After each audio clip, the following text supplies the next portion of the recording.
The mail came on a Tuesday. I remember because I'd just gotten back from my water aerobics class, the kind of class I started going to after my doctor told me my knees weren't going to get any younger. I was standing at the kitchen counter in my damp swimsuit, drinking a glass of water, when I heard the slot on the front door click. I almost didn't go check it. I'd been expecting nothing more exciting than a circular from the grocery store and maybe a reminder about my dental cleaning. There was one envelope, cream-colored thick paper, the kind that costs money to print. My son's name was in the return address corner, typed out in a clean font. Not handwritten. Typed. I set my glass down and opened it right there in the hallway. It was a bill, an itemized invoice, printed on what looked like a spreadsheet someone had spent time formatting. Labor costs, materials, contractor fees. A line at the bottom that read, total amount due, $47,500. I stood there reading it 3 times. Then I sat down on the floor right where I was, in my wet swimsuit, in the middle of my hallway, because my legs just didn't want to hold me anymore. 6 weeks earlier, my son and his wife had told me they couldn't make it to Thanksgiving. I want to be clear about something before I keep going. I am not a dramatic person. I'm 63 years old. I worked as a registered nurse for 31 years. I've seen people get news that breaks them in half, and I've held their hands through it. I don't spiral easily. I don't catastrophize. I have, over the course of my life, learned to be steady. But that invoice on the floor of my hallway made something shift in my chest in a way I hadn't felt in a long time. It wasn't quite rage. It was more like recognition. Like my body already knew what my brain was still trying to catch up to. Let me explain what the invoice was for. My son. I'll call him my son throughout all of this because that's what he is. That's the only thing he's ever been to me. Bought a house 2 years ago. He and his wife, who I'll call my daughter-in-law, had been renting an apartment in another state, and they decided they were ready to buy. They called me excited, talking fast, overlapping each other on the phone. The neighborhood was up and coming. The school district was good, even though they didn't have children yet. The house needed some work, but they were handy, they said. They could fix it up. I asked what kind of work. Kitchen, they said. Bathrooms. The deck out back was rotting, nothing structural, just cosmetic. A few months of weekends, and it would be beautiful. I believed them because I wanted to believe them. That's the honest truth of it. What they didn't tell me, what I would only piece together over the following 18 months, was that their renovation budget had been based on doing most of the work themselves. They had watched YouTube videos. They had borrowed tools from a neighbor. They had made a spreadsheet that assumed their own labor was free. They were not, it turned out, handy. The kitchen backsplash had to be redone twice. My son cut into a wall and found mold that had to be remediated by a professional company before anything else could happen. The deck was worse than rotting. There was structural damage underneath that required a contractor, permits, and a longer timeline than anyone had planned for. The bathrooms kept getting pushed back because they ran out of money for the kitchen, and then they ran out of patience for the bathrooms. Each time, they called me. I'm not going to list every single amount because I don't want this to be about numbers.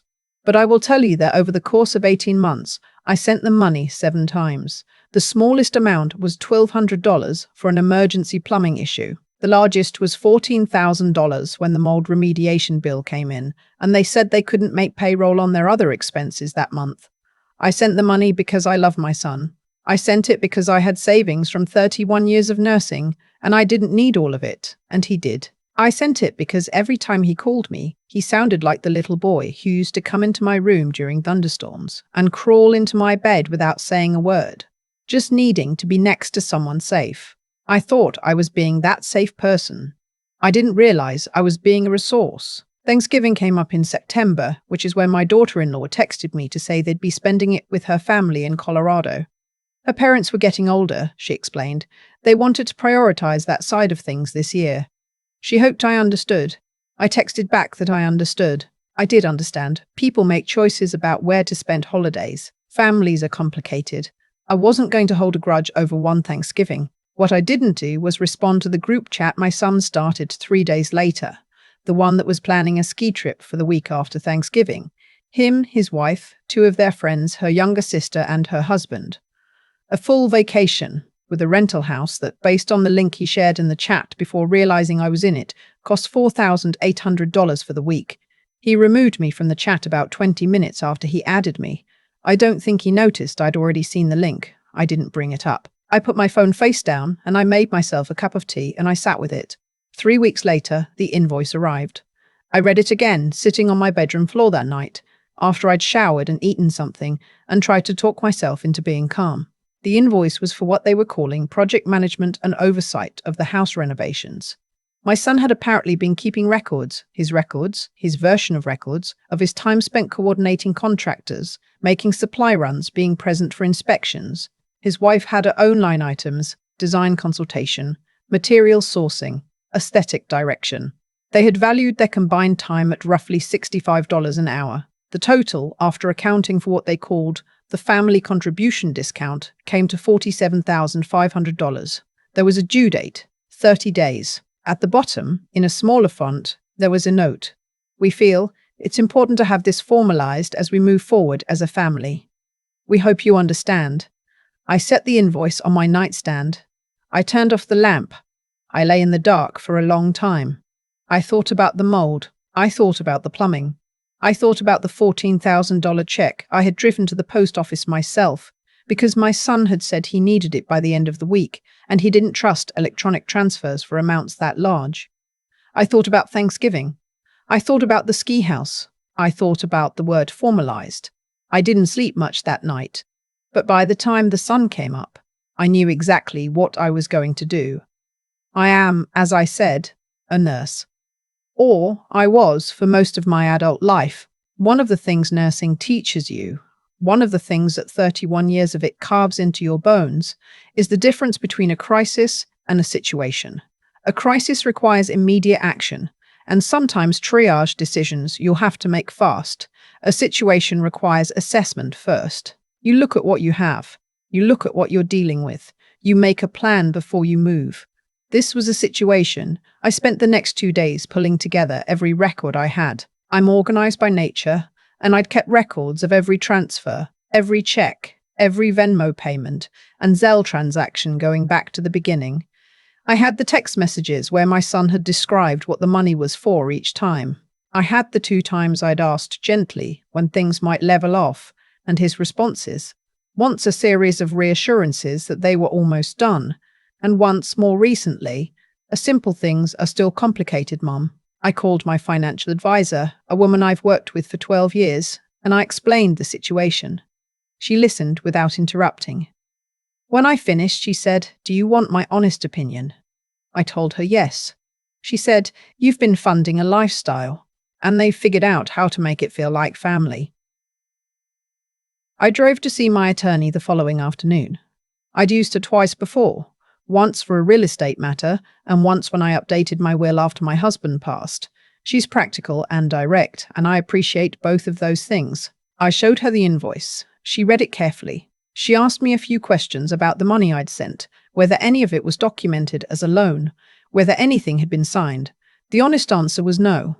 I had sent the money as a mother who trusted her son, not as a lender who needed a contract. She told me what I probably already knew. The money I'd sent was almost certainly a gift in the eyes of the law, and the invoice they'd sent me had no legal standing unless I'd signed an agreement acknowledging a debt, which I hadn't. Then she said something that I've thought about many times since. She said, "The invoice isn't about the money. The invoice is about control. They're trying to reframe the relationship so that you're the one who owes them." I sat with that for a moment. "What do I do?" I asked. "That depends," she said, "on what kind of relationship you want to have going forward." I didn't respond to the invoice right away. I know that might seem strange, but I had a reason. I wanted to give my son the chance to call me, to say that it had been a mistake, that they'd been stressed and it had gone too far, that he was sorry. I gave him 2 weeks. I didn't call him. I didn't text him. I waited. He sent one text at the 10-day mark. It said, "Mom, have you had a chance to look at the paperwork we sent?" That word, paperwork, sat in my stomach like a stone. I called him that afternoon. He picked up on the second ring. "Hey, Mum." He sounded casual, not guilty, not apologetic. Casual, the way you sound when you're expecting a routine conversation. I told him I'd received the invoice. I told him I'd reviewed it carefully. I told him I'd spoken with an attorney. There was a pause. "You got a lawyer involved?" I did, I said. I wanted to understand my options. Mom, we weren't trying to make it adversarial. We just thought it was fair to send me a bill, I said, for the renovation of your house. For our time, he said. We put a lot of time into that project, and we've always felt like the financial support didn't account for. I gave you $47,000, I said, over 18 months, 7 separate payments, because you called me and said you needed it. Silence. That money, I said, keeping my voice steady, was not an investment in a project. It was me trying to take care of my son. There was no agreement.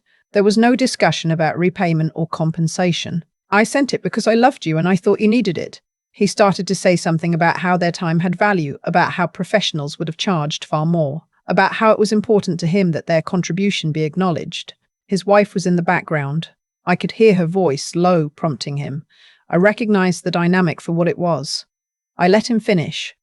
Then I said very clearly, I will not be paying this invoice. Mom, I'm also going to need some time, I said. I have a lot to think about. I'll be in touch when I'm ready. I hung up. My hands were shaking a little, but my voice hadn't shaken once. Over the next several weeks, I did what my attorney had suggested and what my own instincts had been telling me to do. I closed the joint account I'd kept with my son as an emergency measure since his early 20s, the one where I'd occasionally transferred money when he'd needed it quickly. I reviewed my will with my attorney and made some updates. I removed my son as the primary contact for my financial accounts and replaced him with my younger sister, who lives 2 states away and who I trust absolutely. I also, and I want to be honest about this, went through a period of grief, because it would be easier if it were simple. It would be easier if I could just say my son is a bad person and be done with it. But that's not quite how it felt. What I kept coming back to was the realization that I had been part of this, not by being malicious. I hadn't been malicious, but by making it easy, by always saying yes, by sending the money before they'd even finished explaining what it was for. Because I couldn't stand the idea of my child struggling. I had never taught him to sit with discomfort, because I'd always swept it away. I had never made him face the consequence of a bad financial decision, because I'd always absorbed it. I had thought I was loving him, and maybe I was. But love without limits had turned into something else for him. A system he could operate. A mechanism that produced results when he pulled the right levers. That was a painful thing to understand about myself. I started seeing a therapist. Not for my son, for me. She helped me understand the difference between guilt and accountability. Guilt says I am bad. Accountability says I made choices that didn't serve either of us, and I can make different ones now. That distinction took me several months to actually internalize rather than just nod at. My son called 3 more times over the following 2 months. The first call was frustration. He wanted to know why I'd closed the joint account. The second was softer, an attempt at reconciliation that still somehow looped back around to whether I'd reconsidered my position on the invoice. The third call was my daughter-in-law, not my son. She used a warmer tone than I expected. She said they missed me. She said they hoped we could find a way through this as a family. I told her that I hoped that too. But, I said, I won't be engaging with the invoice. That chapter is closed. She said she understood. Her voice changed slightly when she said it. I noted the change. I also noted that neither of them had said they were sorry. Thanksgiving came around again. I made plans of my own this time. My sister drove up and we spent 3 days together, cooked too much food, watched old movies, took long walks in the cold and talked about everything and nothing. On Thanksgiving morning, I stood at the kitchen counter making pie crust the way my mother had taught me when I was 9, pressing the cold butter into the flour with my fingertips, and I noticed that I felt fine, not sad, not bitter, fine in a way that was real, not performed. My son sent a text that morning. Happy Thanksgiving, Mum. Hope you're having a good day. I waited a couple of hours, then wrote back, thank you. You too. That was all. My sister asked me later if I was okay. I told her I was. She looked at me for a moment, like she was deciding whether to believe me. Then she nodded and poured us both more wine. I want to say something about money, because I think people sometimes misunderstand what this kind of thing is about. It was never really about the money. I have enough. I earned it over 3 decades of night shifts, and difficult cases, and years when I didn't buy myself things I wanted because I was saving for my retirement, and, yes, for emergencies, my children's emergencies.